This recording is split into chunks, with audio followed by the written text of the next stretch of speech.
നവമാധ്യമങ്ങളിലൂടെ സമുദായത്തിനെ ആക്ഷേപിച്ചുവെന്നാരോപിച്ച് വയനാട്ടിൽ യുവാവിനും കുടുംബത്തിനും മഹല്ല് കമ്മിറ്റി വക ഊരുവിലക്ക്. അമ്പലവയൽ ആനപ്പാറ സ്വദേശി ലബീബിനും കുടുംബത്തിനുമാണ് ആനപ്പാറ പള്ളി കമ്മിറ്റി വിലക്കേർപ്പെടുത്തിയത്.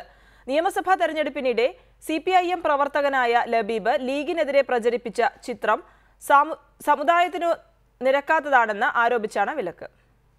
വാക്പോരുകളും രാഷ്ട്രീയ ചർച്ചകളും സജീവമായ ഫേസ്ബുക്കിൽ ലീഗ് നേതൃത്വത്തെ കളിയാക്കിയുള്ള ചിത്രം പോസ്റ്റ് ചെയ്തതിന്റെ പേരിലാണ് വയനാട് ആനപ്പാറ സ്വദേശിയായ ലബീബിനും കുടുംബത്തിനും പള്ളി കമ്മിറ്റി വിലക്ക് ഏർപ്പെടുത്തിയത്.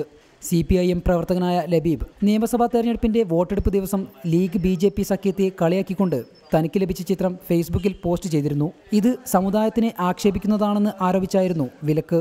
ഈ കഴിഞ്ഞ ഇലക്ഷൻ റിസൾട്ട് വന്ന ശേഷം രാഷ്ട്രീയപരമായി ഞാൻ പല പോസ്റ്റ് ഇട്ടിരുന്നു.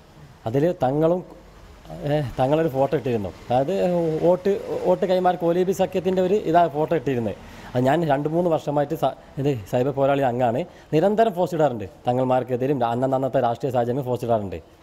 ഈ തങ്ങൾക്കെതിരെ പോസ്റ്റ് ഇട്ടെന്ന് പറഞ്ഞ് എൻ്റെ വീട്ടിൽ നടന്ന വീട്ടുകൂടൽ കല്യാണം എന്ന പരിപാടിക്ക് പള്ളി കമ്മിറ്റി ഊരുവിലക്ക് പ്രഖ്യാപിച്ചു. കഴിഞ്ഞ ദിവസം വിവാഹിതനായ ലബീബിന്റെ വിവാഹ ചടങ്ങുകളിൽ നിന്ന് ആനപ്പാറ മഹല്ല് കമ്മിറ്റി വിട്ടുനിന്നു. ഒപ്പം പ്രദേശത്തെ വിശ്വാസികളെ ചടങ്ങിൽ നിന്ന് വിട്ടുനിൽക്കാനും പ്രേരിപ്പിച്ചു.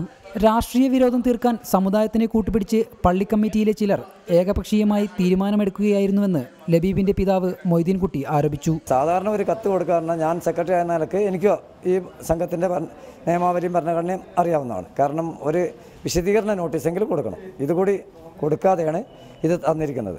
ആത്മീയ നേതാക്കൾ രാഷ്ട്രീയത്തിൽ ഇടപെടുന്നുവെങ്കിൽ അവർ വിമർശനത്തിന് അതീതരാകുന്നില്ലെന്ന നിലപാടിൽ തന്നെയാണ് ലബീബും കുടുംബവും. റിപ്പോർട്ടർ, വയനാട്.